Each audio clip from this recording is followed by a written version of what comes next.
We are back on It's Always Game Day in Cincinnati. Lindsay Patterson, Mike Santagata here. Mike, how are you? Pretty good. Got a new water bottle my wife got for me. It has a little straw, so There you go. I don't know if it improves anything, but uh, cleaner. I don't have to take the lid off, and it's a good water bottle. holds it cold. Trying to think of anything else. I saw Moana 2 because my wife really wanted to see it. Man, kids are loud in movie theaters, and Mm-hmm. it was fine. I don't know. It's not it's not a movie I think I'm gonna walk away from and go like, wow, life changing movie. It was a good kids movie, I guess. I don't know. She likes the Disney stuff. And I liked Moana 1, but Moana 2, they lost Lin Manuel Miranda, and you could tell the songs were kind of bad. So that was the first that was the main thing I took away. I was like, man, were the songs bad in one? And I was like, no, they've got like the main song and Maui's song was fun. This one, the songs are just bad. Movie was fine. I don't know. It's not like it was a bad movie, but it's our local theater does free popcorn if you go on a Monday, so that Ooh. also suckered me in. So I was getting some free popcorn, hanging out, watching it. But yeah, it's not just the kids though. Like all the parents that had their kids that were like on their phones texting and stuff. I was like, what is a movie theater and a kids movie anymore? Like the parents of lawless wasteland. Somebody spilled a whole thing of nachos, cheese, and everything all across the aisle. I had to tiptoe around it to get to the bathroom. Well, that sounds way more exciting than the Bengals season right How was now. your It weekend? Is was anything? fine. It was fine. I truly think that the Monday coming back from Thanksgiving break is the hardest Monday of the year Ooh, because you have the short period of time before you're getting ready for Christmas break and you got a few weeks before it hits and it's difficult. You I see know, the Christmas tree. I was wondering if it was up. it is. It's back Yeah. there. Um, Lights aren't on, but it is back there, just like the Cincinnati Bengals defense. It's absolutely brutal. And I want to get into a few things. We don't have to relive the whole entire Bengals Steelers game because I'm sure a lot of Bengals fans are honestly ready to move on from 5 weeks from now. But unfortunately, we will have to talk about these football games because the offseason isn't here just yet, almost, but not yet because there's football to be played. And the Cincinnati Bengals obviously fell in a brutal AFC North matchup to the Pittsburgh Steelers. Another great offensive performance. I know there were turnovers. We'll get to all that in just a moment. But on the defensive side, it was the same thing. Have you ever heard that quote? When someone shows you who they are, believe them the first time. I think so. Yeah, well, that's a quote, and I think we should believe the defense the first, the second, the third, fourth, fifth, sixth, seventh, eighth time, and this is where we're at. This they weren't changing, they haven't changed. It is the same mess on the defensive side of the ball. It is veterans, barely any youth because they can't develop youth players. But when you look at that game, they let Russ cook. Played his best game, second best game of his career, which is absolutely insane. The Steelers put up 44 points when a few weeks ago they couldn't even score touchdowns. And my concern going into that game was going to be, oh, what's the Pittsburgh Steelers defense going to be like with the Bengals offense? And honestly, it was brutal on the Bengals side. So let's start with the defensive side. And you went back and you watched the tape. I know Jermaine Pratt said after the game, tackling. What do you mean tackling was a problem? It was one of their worst games overall. Jermaine Pratt. You look at Geno Stone. Well, what can you even say about it? When you watch that game, try to point out how many guys would be starters, even low end starters for a majority of this league. And when I do that, you've got Hendrickson, of course. Wilson missed that game, but I think he's a starter on other teams. BJ Hill, I think he would start on other teams. Hmm. And I think Mike Hilton would, although you would not tell that from this game. So maybe leave that one out just because it's pretty bad in this game. But I mean, I think he's had an okay season. It's basically been Mike Hilton up and down. That's about it.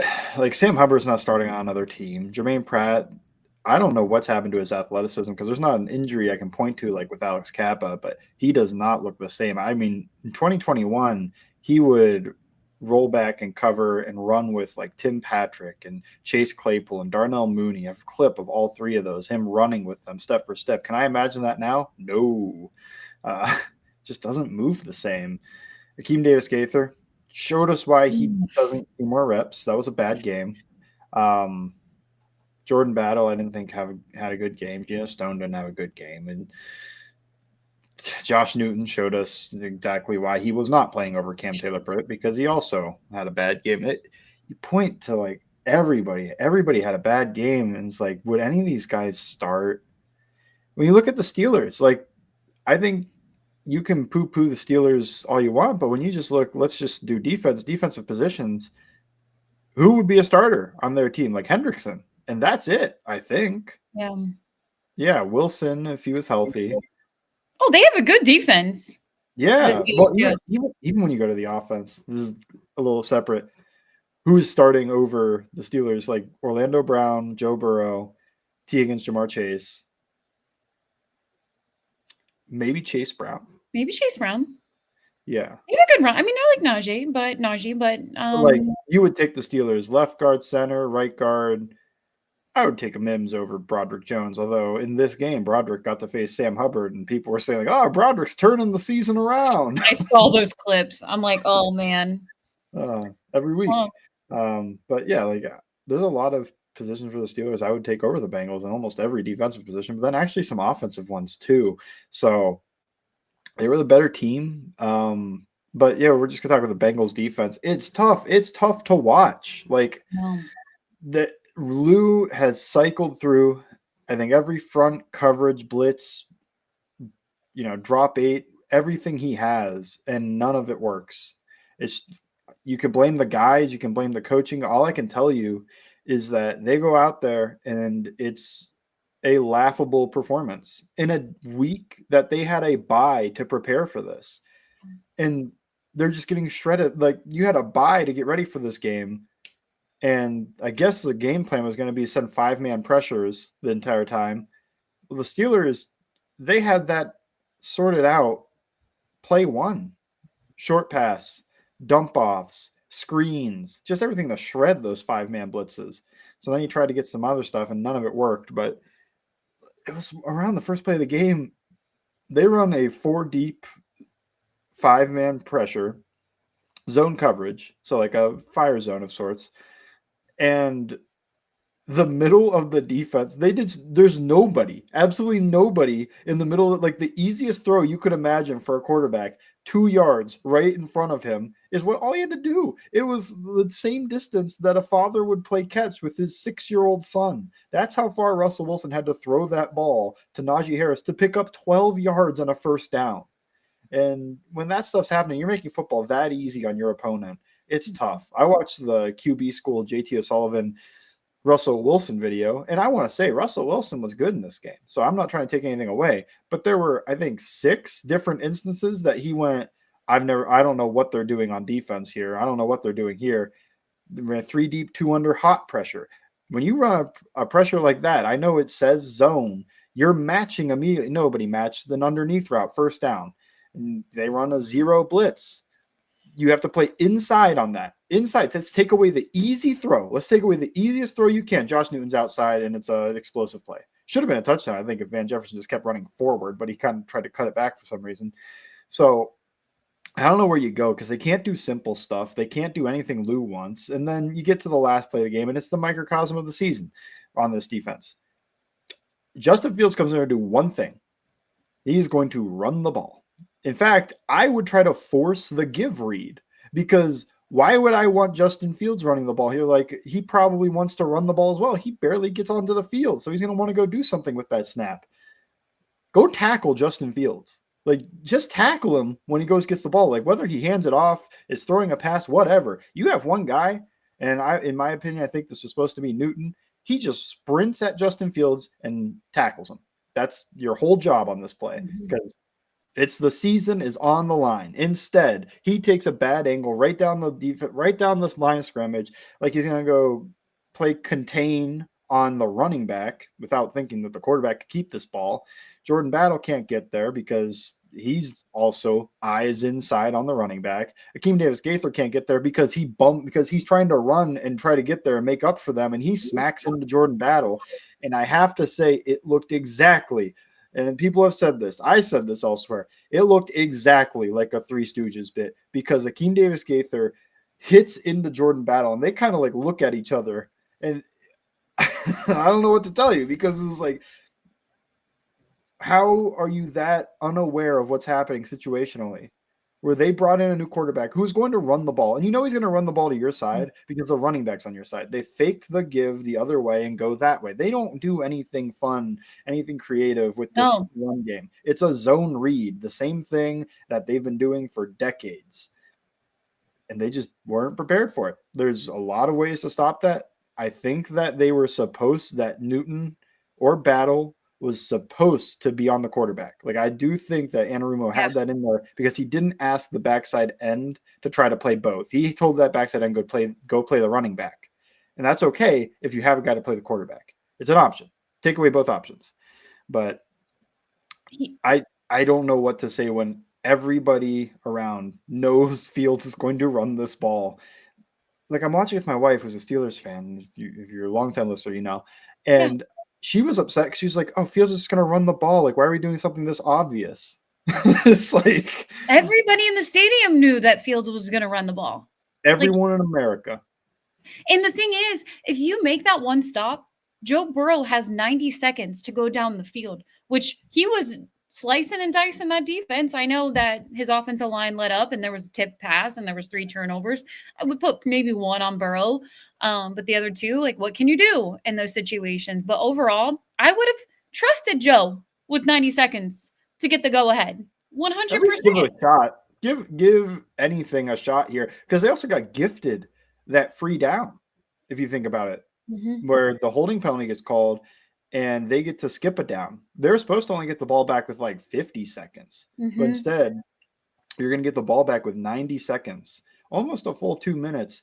Who knows what the punter, maybe he would have boomed one right at the 1 yard line or something. And then I don't know if the Bengals actually can win that game if they do everything right. But what I am saying is just what they did, it was embarrassing. Like, I think that's the main thing I think of when I think I've seen some national guys watch this defense now, and it's just embarrassing to their reaction to it is like, what is going on? And that is where I've come to, like, if you just were in a coma for the past 5 years, and then you threw this defense on, you would watch this and go, that must be the worst defensive coordinator in the league. And I don't believe that, because I've watched Anarumo, and I thought he was a top 5 type of guy during the playoffs, because we'll get there, but like, he's whatever it is, he can't get through to these guys the coaching points. He can't get through to them their assignments. He can't get through to them anything. It's December. It's missed assignments in December. Critical missed assignments that lost the season.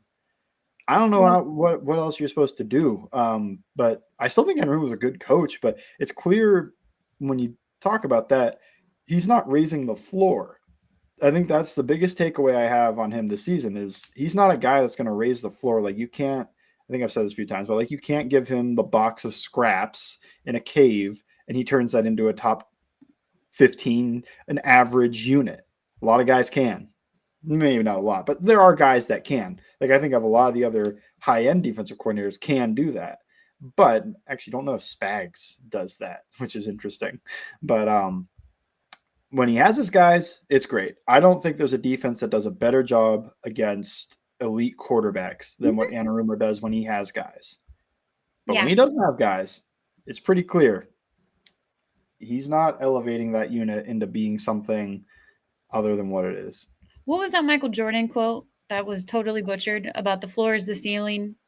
Or I can't remember, but he butchered the quote, but that's kind of what I think about Lou Anarumo. Look, we will more than likely have a end of his time in Cincinnati Lou Anarumo podcast where we'll talk about him and we'll go in depth to the ceiling is the roof or something like that. Something I can't remember. Yeah.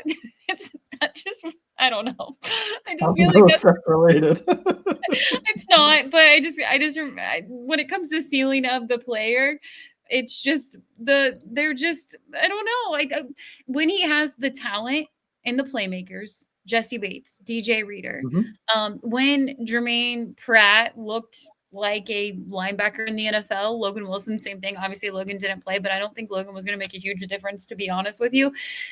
He can bring the talent of those guys. He gets through to those guys. The problem is, and people don't like this because I've said it before, I said the resources that they've put in from the NFL draft, they've done nothing with. And they're like, oh, who did Lou get? Lou doesn't have any guys. Look at that youth on the roster. We don't know what half of it is.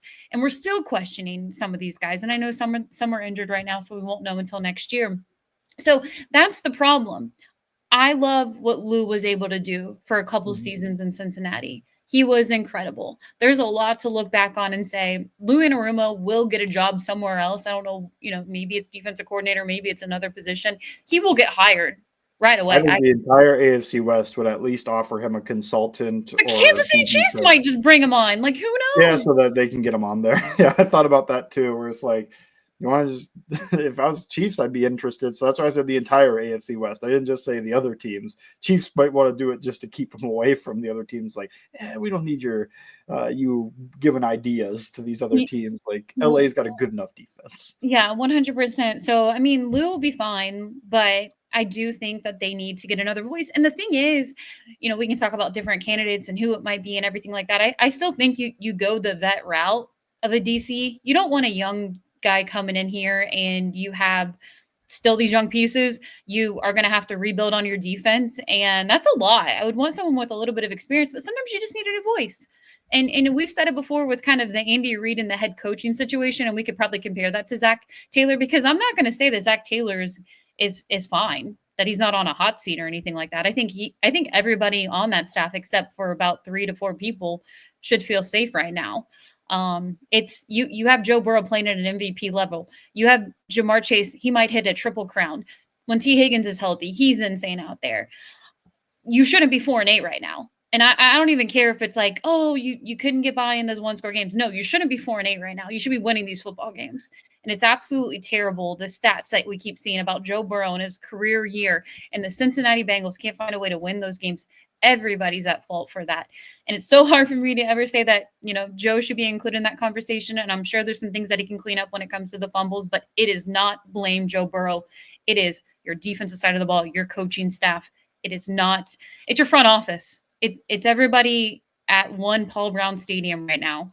And it's just very frustrating, because what makes me a little nervous is I've watched the Cincinnati Bengals before and said, okay, well, that was just a down year, and now we'll talk about the draft. We'll move on. They'll get a good draft pick, and then they'll draft that player, and then maybe next year it'll be better. What makes me nervous is all the holes on the defensive side of the ball. Like, I almost think they're at the point where you would bring up the topic of trading Trey Hendrickson in the offseason to get more pieces. So for the defensive coordinator thing, man, I love Dennis Allen. Like, I'd be making so many calls for him right now. Just to, maybe you could leverage the Trey Hendrickson and maybe even Von Bell and be like, New Orleans, come work with your friends. He's unique, and he is a floor raiser. At least he was in New Orleans. I know he wasn't a great head coach, but I think what he does defensively is very interesting. I think that he's got a mindset that I think maybe the team might need, but I think he is a little bit more. I mean, Lou seems stern, but he reminds me more of like a hard disciplinarian type of thing, like an uncle. Sure. Yeah. I think he's louder. I think that's why I'm thinking of that. I think he's louder than like Lou. Lou seems like a quiet, disapproving father when somebody messes up. Where Yeah. I think Allen would be more of a loud, and maybe guys need that type of coaching because the other one's not really working too well. When it comes to trading Trey Hendrickson for pieces, I struggle to think of what this defense would look like without him. That's the only disconnect I have. And this would be by far the worst pass rush in the NFL if he left. And I have hope for some of the guys that they have to develop, but also that nobody has developed in years on this defense. So grain of salt there. But that's why I'd keep Hendrickson, is just because I don't know if this like you always say, the defense can't get worse. The defense can't get worse. It can. It always can. Like, let's not think that things can't get worse. People said that with Reader. He left, defense got worse. So things can always get worse. Like the offensive line could be worse. I actually thought they had not that bad of a day. But it makes me but like what's the game plan for Trey? Like what are you gonna do? He's not gonna come back on that one, like the 1 year he has left. Like you're gonna have to extend him or you're gonna have to do something different. I would think you try to just keep him on that 1 year. You don't think he would come back at all for that? I think you have so much money, just extend it. Who cares? You got to put more money on it. Sure. I think they could. They have $100 million and they could free up money. That's crazy. Yeah, they have so much money. They have so much money. Joe Burrow looks like a steal right now, if we're being honest. But yeah, that's how these deals always look years later, as long as the player stays good. Like you would freak out so much about, not you, but like the general person that doesn't want T. Higgins extended and Jamar Chase, and they think it was crazy. They think those extensions will look insane this year, and then the cap will raise, and those deals will look like top 10, top 15 wide receiver deals within 3 years. Like that's the thing that happens is things don't get cheaper when you wait. They get more expensive. These guys sign like he's now broke the record. It happens every year. The guys break the record for the biggest contract. Yeah. That's what I don't understand about, like, you've got the money. It's cheapest to do it now, and then they never do. But yeah, the Trey Hendrickson thing, you would be banking a lot on some development, some draft picks. You got to hit those draft picks too. I think the biggest thing for me is just the development. Like, I don't know if Marion Hobby, what's happening. He could be he could be good at what he does, but he hasn't developed the guys in the building. So you have to go try somebody else, I think. Yeah. I do also think like some guys seem to be like miracle workers. And then there's a lot of guys that don't really do the development part. And that's hard because a lot of guys get drafted for what they could be. I think of Miles Murphy with that. We're like, what he could be. Very easy to see. It's 270-pound guy, long arms, and one of the fastest get-offs in the entire NFL. All he needs is to learn some pass rush moves. Halfway through year 2, he doesn't have them. So what have we been doing? What do we do in the offseason that he's not able to develop these pass rush moves? I think some of it comes from playing time. Some of it comes from off-field development. And some of it probably was hampered by his injury. But some guys have miracle workers. Like I think of the Steelers. They're like miracle workers on a defensive line. They draft anybody, they become the best version of what they could be. Alex Highsmith, Nick Herbig, TJ Watt, even Patrick Queen going over there. He's been all right. I mean, just closely, but I was thinking of like the front defensive linemen, just like Cam Hayward. Like every time they get a guy, I can't think of too many guys. Bud Dupree was pretty good there, and he hasn't been good anywhere else he's gone. So it's like they get these guys, and they're able to turn them into anything. And yeah, I don't know if it's a strength and conditioning. It's a defensive line coach. It's Tomlin himself. And Tomlin's more of a DB guy, I thought. So I want that. Like, why can't the Bengals have like one position coach that's like, yeah, maybe it's Troy Walters, but Burton's not working. So, but hey, sometimes you don't. Sometimes the other guy has to do the work. As a player. But yeah, like that's all I'm saying. It's just like you have to go try to find a new defensive line coach because you need to find somebody that can develop these guys, some type of message that resonates. I don't know how. I'm not saying I have the answer for it, but I am saying that I've watched this team draft so many players on this defensive line, and they haven't panned out. They haven't become the best version of themselves. Zach Carter, as much as like I didn't like the pick, like it doesn't mean that he was bound to be cut in the NFL. And I think that happens with Murphy too. It's like, you didn't like the pick. Cool. Did you have an undrafted grade on him? Did you have a round 5 grade on him? Or did you have like a round 2, 3 grade and you're just upset about it? Because that's still a starter. He should be developed enough to be a starter. And to me, he should be developing more than that. But there's been no development on his defensive line. Chris Jenkins, he's the same exact player he was in Michigan. Same with McKinley Jackson with Texas A&M. It's tough because when you get the cheap labor, you get these guys real young. The whole point is like their promise for the future, and they haven't built that promise at all. They get the giant sculpture, and they just left it as a big rock. They did not try to form it into a sculpture. They got the giant slab, but then there's like that's good enough. Yeah, and I want to add this about Trey Hendrickson. Of course, I want him to be on the Bengals defense. I do. I just get nervous about the whole going into the offseason thing. Like, we know what last year was like. Is Yeah, are I mean, I get it. He might just not play if they don't do anything, and then you have to trade him later, and then you tank you're one of your best players, and you don't get anything out of it for that season. Season might be shot before you start. So, like, I get the fear of it. It's just when I see how much money they have, just give them more money. Just so give much. them. And here's the thing: the Bengals, even though I know how they're ran, they have money. We can say they're cheap all the time. They have money. They have money in their pockets. Spend It's the the money. best league for parity. When you think of there's no lottery system with the No, draft like you have with the NBA and I think the NHL. There's no way that they have a, I think the NBA, they have a cap, but then you have a hard cap and like you could spend all this extra money and whatever. They have a hard cap. They don't have a soft cap. They just have the hard cap right there. Every team pays to it. It's not baseball where you have a payroll. So you get the draft pick based on how bad you are. You get in a set amount of money. If you are playing, I saw John Cheer say, if you are playing with a hand tied behind your back, you yourself tied it there. That yeah, the league hasn't done that to you. Like if you're an MLB fan, I know you're a Reds fan, you could feel for the league like why like it's not the fair. Dodgers.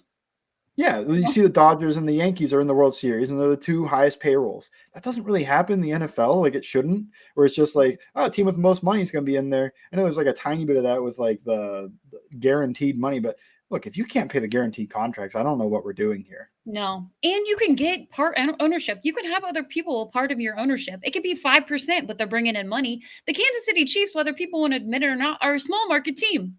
And guess what they're doing? They're finding ways to win. They're building rosters. So Steelers, the think of that. Steelers, I mean, it's a family-owned business, but they have investors and whatever else that are able to give them their you know, liquid money.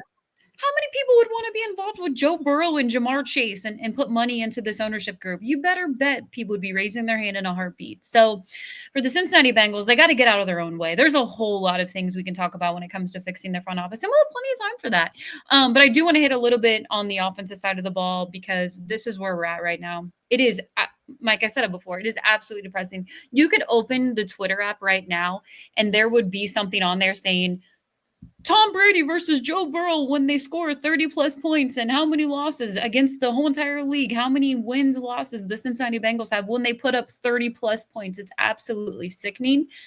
The offensive side of the ball, we saw a little bit mixed up with the offensive line. I guess we can go back and talk a little bit about Cody Ford getting a start when it comes to the guard position. I don't see the Bengals, even though I want them to do this going into these final games, I don't see them still putting the youth out there, and it really bums me out. I think they're going to roll with who they have, and they're going to try to win these games. They're not going to tank. They're not going to try to lose every game, even though their defense, putting their defense out there, it does look like they're trying to tank. But offensively, when it comes to the interior, really feels like they're going to move on from Volson. Maybe they move on from Kappa, but they're going to have to start one of them the rest of the way. Cody Ford is getting those reps out there. I know it's one game. We've watched him at tackle, but any takeaways from watching him in the interior and kind of the rest of the way? I mean, it feels insane to say this because he clearly gave up a sack where he got dominated. Mm-hmm. It would have been a good game from Volson in pass protection, especially considering the opponent. Like what Cody Ford did in that game was fine. Like it wasn't disastrous. He wasn't the worst offensive lineman on the field. He had some plays where he held his own against Hayward. He was physical, found work, and I watched it. I was surprised as the person probably listening to this because I remembered the play where he just got molly whooped back into the quarterback and gave up a sack in seconds, like 2 seconds. But then when you watch the whole game, I kind of came with the takeaway like it wasn't as bad as I thought, and like that's a good Volson game in pass protection to me. Especially if you consider the opponent. Like against the Panthers, Volson was good. Like who isn't good against the Panthers? Every time somebody plays the Panthers defense, you see some article about this guy's turning his career around. It's like, okay, well maybe he just played the Panthers, especially when they were real bad. So I don't know about that, but like I think Volson would have been worse against the Steelers. That's where I am. Are you surprised that they benched Volson and it seems clear that they are actually going to try to move on from him? Yeah. Yeah, me too. I think a couple weeks ago, I was like, I can't believe that they think this guy is just an unquestioned starter for them. And Yeah. they were like, hey, he's not. So I think that's the biggest takeaway I have. And it's just like if Cody Ford is playing at the same level or maybe a little bit better than Volson did in pass protection. I think Volson was better in the run game. So we know he's actually just a replacement level player that you could just find out. I mean, they found Cody Ford for nothing. So if that's the case, then move on. And Alex Kappa is the same thing, but you do have to start one of them. And maybe Ford's more comfortable on the left side than he is on the right side. I don't know why any of it would happen. But yeah, I was surprised seeing the Volson thing. I was like, oh, okay. Like I just assumed that they were just going to keep rolling with that until the rookie contract ended. Yeah, so that's what you see on the offense side of the ball. And you go, and I think some of the takeaways you see out there is, Joe Burrow turned the ball over, but Joe Burrow continues to be Superman and try to do everything possible to keep his team in the game. I know you clipped a couple plays out there on social media, but overall, what did you think about Joe's game on Sunday? I mean, Joe Burrow was very good. I don't think the interception was his fault when you get a ball tipped at the line like that. I don't think that the strip sack from Herbig was his fault because that was, somebody said, the third fastest sack by next gen stats. And those sacks usually come from unblocked players up the A gap. This was a guy just running right around Orlando Brown, which I think Orlando Brown was awesome before the injury. I think it's clear he's very hampered by this injury. So if I was him, let's just take it easy. Let's maybe hit IR and rest up for next year because the season's shot. No need to go out there and hurt yourself. But he probably has pride and he wants to go out there and play. So I get that part of it too. But yeah, I thought Burrow was very good. This is a tough defense to play against. I think weirdly, like this is a defense that's very good that Burrow matches up with well because they don't do the stuff that McDonald does. Where they're playing top-down quarters. They just play a lot of standard stuff on their back end. They still match tight ends with linebackers. You saw that with Gesicki matched with Roquan, and Gesicki won that. They still just play a lot of spot drop, cover 3 zone as their coverage. They're not doing a lot of stuff that like some of the other guys like Fangio that have given Burrow trouble before. What they usually do is just beat you up front. But I think Burrow's used to that. Like he's used to playing through all that chaos, that mess in front of him. So it didn't really bother him as much as it bothers some other guys that the Steelers were able to play against. So yeah, that's the offense right now. We're going to still watch it. And that's the only reason that there's 2 home games left. I'll be going to those. I know how people feel about still going to football games and things like that. But Joe Burrow and Jamar Chase are playing crazy football right now. And there is that conversation, and we'll probably have it on the podcast of when do you just say, let's just shut Joe down for the rest of the season. But Joe's having such an insane year that I just can't see Joe saying, please let me just sit there. He just won't. But there will be a time when I'm getting close to that last Steelers game that I would rather Joe just, Yeah, I know I'll be watching Jake Browning versus Kyle Allen in that game. No, but the other part of this is you only get so many games in your life. Like, I think that's part of it too, where, yeah, you could look forward to next year's like, what's the point in this? It's like, well, for Burrow and Chase and Higgins, it's probably like, especially for Higgins and Burrow, it's like, well, I'm not going to get to play with this guy for the rest of my career, possibly. So why don't I just enjoy it while I have it? Same with Burrow is like, sit him down for the rest of the year's shot. Okay, but he probably, even if he says he doesn't, probably cares more about winning, but he probably does care about his stats and like how good he's playing and like knowing that he's a great player. Obviously, that'll feel good. Second, man, it's depressing to just like, if I know all that matters is winning, but going out there and eventually that goes away. Like there will be a day where Joe Burrow retires. And I'm sure if you think of it that way, like I am right now, is just I want to enjoy every opportunity that I have to go out there and play football for a living. Yeah, Joe talked in his post game press conference, and we'll get like to a wrap of this podcast, I promise. But he said something in his press conference because I know a lot of people are like, "Oh, Joe looks beaten down. Joe looks." because he's a competitor and he wants to win these football games. You think Joe's going to be all jolly and ready to talk in a press conference after he throws for 4 touchdowns and 500 billion yards? I mean, he's going to feel that way.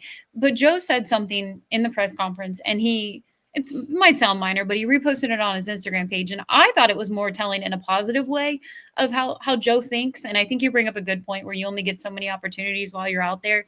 You know, he had made the comment that I don't take it for granted getting to go out there and play for the city and this team.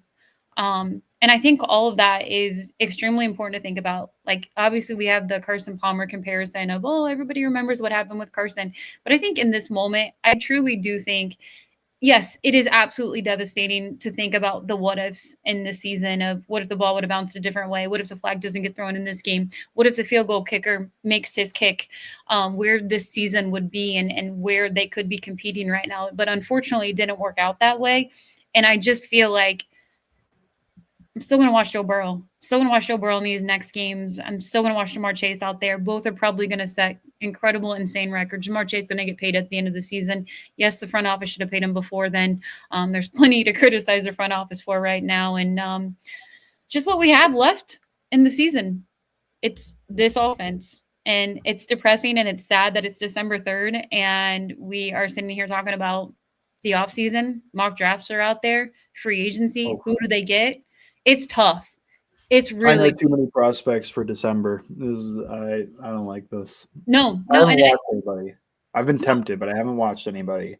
Probably gonna start on defensive line or offensive line when I do because me. But I mean, probably defensive line. Like I just probably got to look at those first round guys and like who would actually be worth it. My thing is they're probably gonna win some games and get knocked out of that Mason Graham spot where I know everybody's excited for that. He probably goes with it. It's also a bad draft. So if that guy is truly a blue chip talent, he's probably going top 5, 6, and I don't think the Bengals are going to fall down that far. They're going to win some games because they're going to keep playing. If you could have it your way, these next 5 games, obviously they're not making the playoffs. None of that's going to happen. But if you can have it your way, would you just rather they look like they do on offense, but they still lose these 5 games? Or would you rather see this team fight it out going into the offseason and being like, okay, there's still a core. There's still your little bit of your core on your offense. Defense is a mess. They need a whole rebuild on that side. Coaches, there's going to be some guys that are gone. Lou Anarumo feels like he's gone. Frank Pollock feels like he's gone. To be determined if anybody else is. We'll see what that looks like. But what would you want from these next 5 games? Yeah, I want the offense to look competitive. I don't really want to win them. I also don't care that much. Like when it comes to tanking, like it's very important to be able to tank for a quarterback. I think that's huge to be able to like get your guy like they did with Burrow. Mm-hmm. But when it comes to like tanking for a defensive tackle, so many can't miss prospects end up missing. And I don't think that you just sell out, any culture, winning attitude and teach your guys to lose rather than win to go try to get one of those guys. You might be very certain that Mason Graham he's going to be an elite defensive tackle. He's going to be the greatest defensive tackle we've seen. And maybe he is, but I also look at some guys that have been touted that way before. Like I look at a guy who's solid, but like, would you still tank for like a Marvin Harrison Jr. after the year he's had? I don't know. Like maybe he ends up being amazing, but he wasn't amazing this season. He was pretty good. If that's what happens, is that okay? I don't know. But I don't think I would tank for it. So that's where I am, is just like I don't care that much about tanking for like any position player that's not a quarterback. I would rather they just try to win. I'm not going to say I want them to win and end up with a pick at like 17 or something, but I do want them to just go out there and still put in effort. I don't want to see like no effort, and because that runs into like, what is the point in this? What's the point? Like you gave up like that. I don't know. I think there is a little bit of a culture based on winning, and winning is fun for the players. So I'm sure it is. And no team. Well, we could look back at the 2019 season when they did bench Andy Dalton. I did feel like that was a great move by the head coach because it did help them get Joe Burrow. But it rarely do teams tank. Players are competitive. They're out there trying to fight for their jobs. And whether it's with the team that they're currently on or putting tape out there, like Joe Burrow has said several times for a lot of these guys. He's told them that, look, there's going to be free agents. Go put great tape out there. You're going to get a job next year. All that stuff is important. I'm okay with them being competitive and finding a way to win some of these games. What I don't want the front office doing is saying, oh, look, we figured it out during the stretch. You see that the second half? I mean, knowing they're out Yeah, of true. Yeah, that happened a few times with Marvin where they'd win a couple games at the end, keep him around. Player, I found a player. Like, what if Chase Young happens, where everybody was saying Chase Young's a can't miss prospect, and then he was fine. Like, if that's what happens to your guy, and maybe you weren't a Chase Young guy, and you're always right. I don't know, but like when I'm looking at that, and consensus had Chase Young is like the best prospect in that draft. They draft him, he's fine. I'm not saying it's a bust. I don't think that's a bust, but if you tank for that, like just egg on your face because you could have got a better player later too. Yeah. So I just want them to remember that towards the end of the season when they have 7 or 8 wins that, hey, look where you guys were at this point in the season. It was a failure of a season when you have a quarterback playing like this. There should be people held accountable. It should be coaches. And that's I don't trust that they're going to fire Zach Taylor. I don't know what the right answer is when it comes to that. But he's failing at his job too. And it isn't good enough. That's for all kinds of different people that are making decisions in their front office when it comes to the Blackburn Brown family, Duke Tobin. There's a lot of questions that they have to answer going into the offseason. And one of the biggest things that they have to get to take care of is to pay Jamar Chase the highest number that a wide receiver will ever see until the following year. And that I don't know. I get a little nervous that they're going to allow some of these wins to stack up and they'll be okay with where they're at going into the offseason. That makes me a little nervous. So that's what I don't want to happen. I don't want them to just use that as an excuse that they found a way after going 4-8 to win a couple. So I'd rather than just. You have to be disappointed even if you end up going 8-9 this year. When you have a quarterback playing this well, you got to look at that, take a tough evaluation of the coaches and the players that have played to give you that record, especially on defense, and come away with your conclusion. And like, I don't think Zach Taylor gets fired, so I haven't thought about that too much. Yeah. I'm in between on it where like I see the point and I also see like, I don't know, maybe I just think Zach's better than some people think as an offensive guy. But as a head coach, I don't know. I thought he had a good culture before. Maybe it happens again. He doesn't seem like an elite head coach, but I don't think he's a terrible head coach either. I think he gets blamed for some stuff. All I'd say is just, I think whether or not you can win 4 games down the stretch here shouldn't matter. Unless they find a way into the playoffs because they're still not mathematically eliminated. I think you look at this season as a failure. And that's we have to be because you went into this year thinking you're a contender. So if you don't make the playoffs, I think you have to look at this as a failure and have to make some changes. Yep. So we'll see what those are. And I'm sure we'll have plenty to talk about when it comes to offseason changes.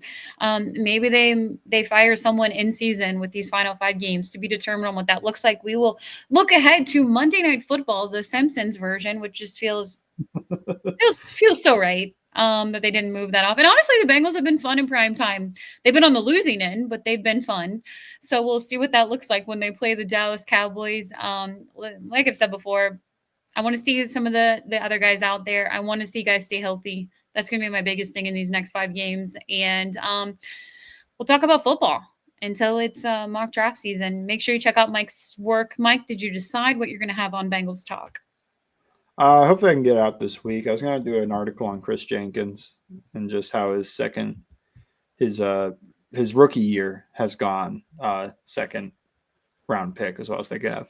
I don't know how fast I can get that out because I want to do a comprehensive one. But yeah, I'm going to start it hopefully out this week. If not, I mean, I don't know. I don't want to put out slop. Like I don't want to put out something that's people respect that. But if not, if it's not out yet, make sure you go check out Mike's tweets. He has really good clips, videos from all the games and good stuff from the Bengals Steelers game over on Twitter, Bengals_Sands. You can follow me at LNDS Patterson. We'll be back later this week for It's Always Game Day in Cincinnati.